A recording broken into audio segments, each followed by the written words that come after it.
Doctor साहब, महमूद खान अचकज़ई साहब को भी कौमी असम्बली में अपोजिशन लीडर नामजद कर दिया गया है। ज़ाहिर है किसी को तो, और मेरे ख्याल से ठीक अच्छी चॉइस है उनकी। एक सीनियर हमारे बड़े मोतबर नाम है सियासत का, महमूद खान अचकज़ई साहब। देखते हैं अब क्या रोल प्ले करते हैं।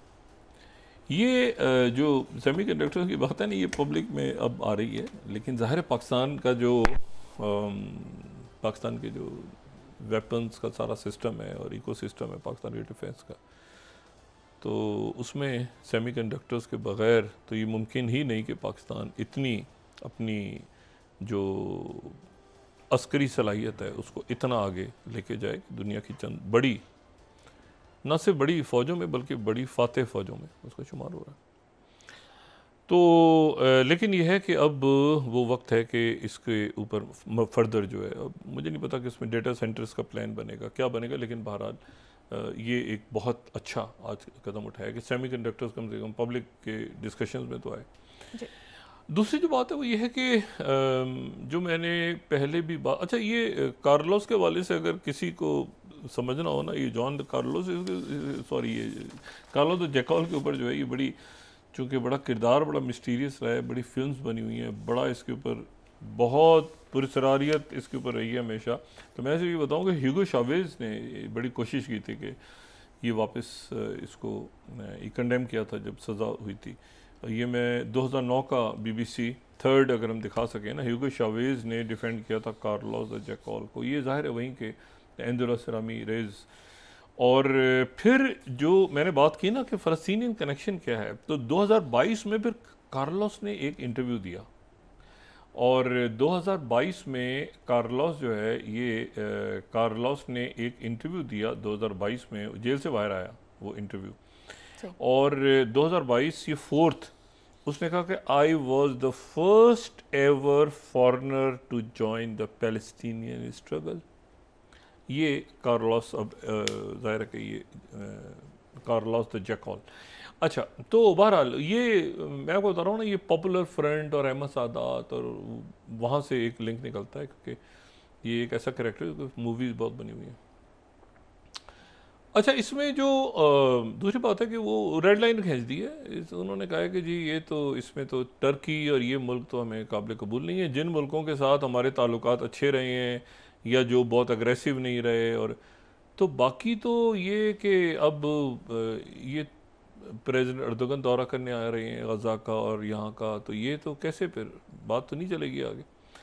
लेकिन ये है कि अगर ये ज़ेलेंस्की के साथ कर दिया उन्होंने, तो नेतन्याहू तो कोई है ही, उन्होंने कहा ना कि मेरे वंडरफुल फ्रेंड्स, आप पढ़ें, मेरे दोस्त, मेरे कितना खूबसूरत मशरिक़ वस्ता और उसके बाहर के ममालिक भी हैं, सारे कितने खूबसूरत, तो ज़रूरत नहीं पड़ेगी। वो ऐसे ही वो है वो मामला। अब नेतन्याहू फंस गया बीच में, और वहाँ उनके लोग कह रहे हैं कि हम कोई वसाल स्टेट हैं, हम कोई खुद फैसला कर ही नहीं सकते। अच्छा, वो पता है क्यों कह रहे हैं? उनका जो हेडक्वार्टर है उनके, अच्छा कुछ अर्सा पहले तो बड़ा खुश होते थे इस बात पे, वो जो फ़लस्तीनियों का कत्लेआम होता था, जेनोसाइड, उससे बड़ा खुश होते थे कि अमेरिका के वो आ रहे हैं वहाँ पे और उनके हेडक्वार्टर में दौरा करके उनके सारी, अब वो कहते हैं कि ये हमारे ये आके वहाँ पर गार्ड ऑफ ऑनर लेके चले जाए, ये हमारे वो ऑपरेशन रूम में क्यों बैठ जाते हैं आके, और ऑपरेशन रूम्स के अंदर भी असला भी इन्हीं का, चीज़ें भी इन्हीं की, वो कहते हैं ऐसे करो, ये आयरन डोम यूं नहीं होगा, ऐसे करो। तो ये हम कौन है फिर, मतलब इसराइल कौन है? अगर तो वो साल स्टेट हमें बना दी है, और ये अमेरिकन फौज फिर हमारी तरफ बैठ गई आके, और सारे उनके दोस्त उधर बैठ गए जाके, ठीक है, जिनको प्रेसिडेंट ट्रंप ही कह रहे हैं कि ये भी मेरा दोस्त है, ये भी मेरा दोस्त है, ये भी मेरा दोस्त है, सारे दोस्त हैं, और ये सारे उधर बैठ गए। यूनाइटेड नेशंस भी आ गई है, और अभी यूरोप के लोग तो बड़े, आपको पता है Macron, president Macron, care stammer, आपके जो यूरोप तो बहुत ज़्यादा जो है ये ह्यूमन राइट्स और पैलेस्टीनियन कॉज के ऊपर तो बड़ा उनकी बड़ी तारीख है। तो वो जो है ना वो मेरा ख्याल है कि ये बहुत कुछ अगले चंद दिनों में। अच्छा, अब इसी पूरे अरसे में ये आप देखें कि एक तो ये है कि यूरोशियन पोस्ट ने आज अपना एक एडिटोरियल लिखा है, उन्होंने कहा भाई खुल के 16th, उन्होंने कहा तय करो, Israel needs to take tough Gaza decisions which may test bonds of US relationship। पता चलेगा हम कहाँ खड़े हैं अमेरिका से ताल्लुकात में, टफ डिसीजंस करो। अब टफ डिसीजन क्या करो? फेज़ 2 शुरू हो चुका है, फेज़ 2 जो है उसमें फेज़ 1 हो गया, कैदी और यरगमाली रिहा हो गए, रास्ता खुल गया, रास्ते अभी खोल लेंगे रात को, ये जो बाकियात वगैरह ये जेडी फेज़ 2 शुरू हो गया। बोर्ड कैसे बनेगा, टाइमलाइन क्या होगी, फ़ौजें कौन से मुल्कों की जाएंगी, इमदाद कैसे शुरू होगी, फ़लस्तीनी अपने इलाकों से बेदखल नहीं होंगे, ठीक है, उधर ही रहेंगे। कोई 20,000 इस वक्त हमास के लोग ट्रेंड मौजूद हैं। असला उनके पास ख़त्म हो गया है, असला उनके पास नहीं है। पहले 90% उनका 80 to 90% ये इसराइल की असेसमेंट है और अमेरिकन की भी कि उनके पास रॉकेट्स और ये सारे ख़त्म हो गए, लेकिन लोग मौजूद हैं उनके 20,000 कम से कम हमास के जो लोग हैं, और बड़ी पॉपुलेशन उनको सपोर्ट करती है।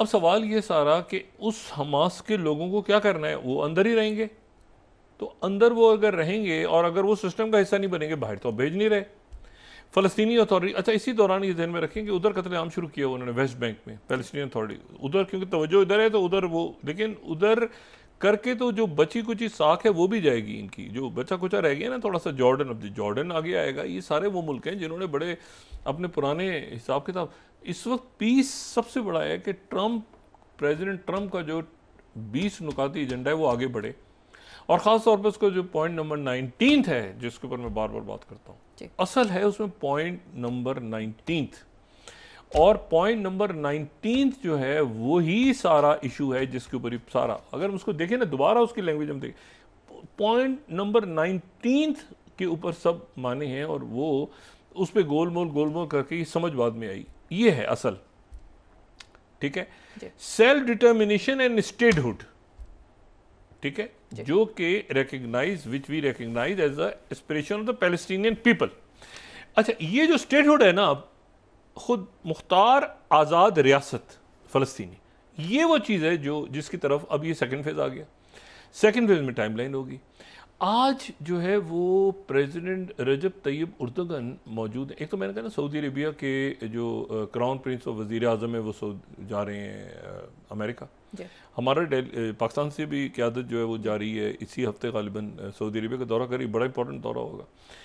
और उसके बाद जो है वो सऊदी अरेबिया जो है वो वाइट हाउस में उनकी मुलाकात होने जा रही है, और उससे पहले आज प्रेसिडेंट मैक्रोन ने कॉल की, MBS से बात की, सऊदी वज़ीर आज़म वली मैक्रोन ने, और उनसे कहा कि वो जो हमारा आपका यानी फ़लस्तीन के हवाले से जो फ्रांस और सऊदी अरेबिया ने जो मीटिंग बुलाई थी अक़वाम मुत्तहिदा में, जो 150 के करीब मुल्कों ने शिरकत करके और वोट सारे डाल दिए थे, तो उसको आगे बढ़ाएं और करारदाद और ये मैंडेट और ये सारा आगे करें। तो फिर कैबिनेट की सऊदी कैबिनेट का इजलास हुआ, उसमें बताया जो MBS है उन्होंने कि क्या बात हुई और किस तरह से गज़ा के प्लान को आगे लेके चलना है।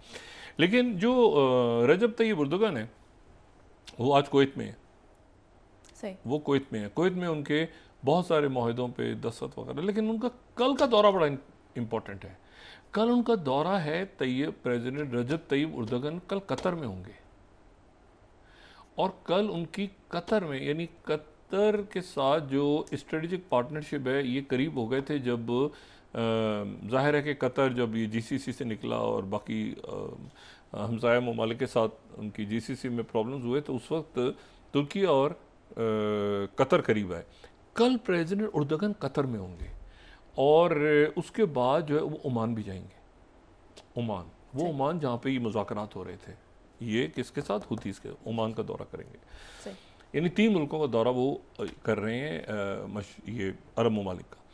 तो अमीर कतर के साथ उनकी मुलाकात इसलिए इम्पोर्टेंट है कि 2 मुल्क जो जामिन हैं उन मुल्कों के रहनुमा जो इससे पहले शर्म शेख में मिले थे वो अब कल मिलेंगे, यानी प्रेसिडेंट उर्दुगन और अमीर कतर, इनकी मुलाकात कल होगी।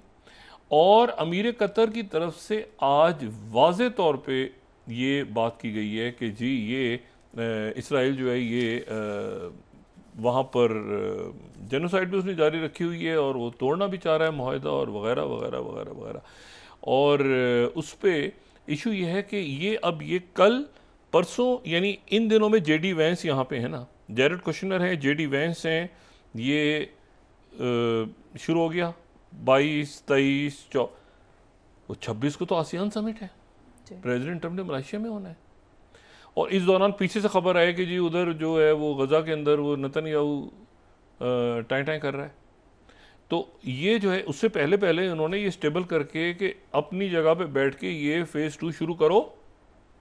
वरना सारे मुल्क तो मेरे साथ हैं, मशरिक़ वस्ता, ना सिर्फ अरब ममालिक बल्कि इर्द गिर्द के ममालिक। और क्या खूबसूरत मुस्लिम वर्ल्ड है, क्या खूबसूरत मुस्लिम वर्ल्ड है, क्या ज़बरदस्त लोग हैं सारे। लेकिन ये कि अभी मत जाना अंदर गजा के। अच्छा, और अमेरिकन फ़ौज पहुंची हुई है, जो कि इसराइल की बहुत बड़ी फ़ौज की तादाद जो है वो अमेरिकन को देख रही है अंदर, कि अमेरिकन आर्मी जो कहेगी हम उसकी बात सुनेंगे। Netanyahu is dead man walking, कोई उसकी कोई हैसियत नहीं रही।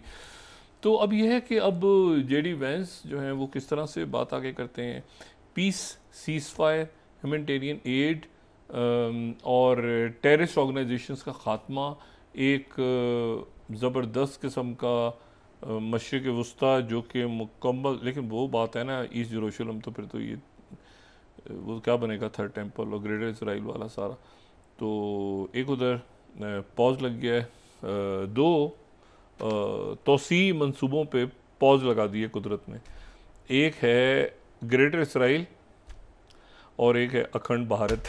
ये दोनों का कोई वजूद नहीं था, मगर दोनों के नक्शे दो दो जगहों पे लगे हुए थे और दो शख्सियात का ख्वाब था। उन मुल्कों का तो नहीं था, उनके अवाम का नहीं था, लेकिन कुछ शख्सियात का ज़रूर था कि ये जो है ये इस तरह से नक्शे होंगे। तो बस वो कुदरत की तरफ से पॉज लग गया जी।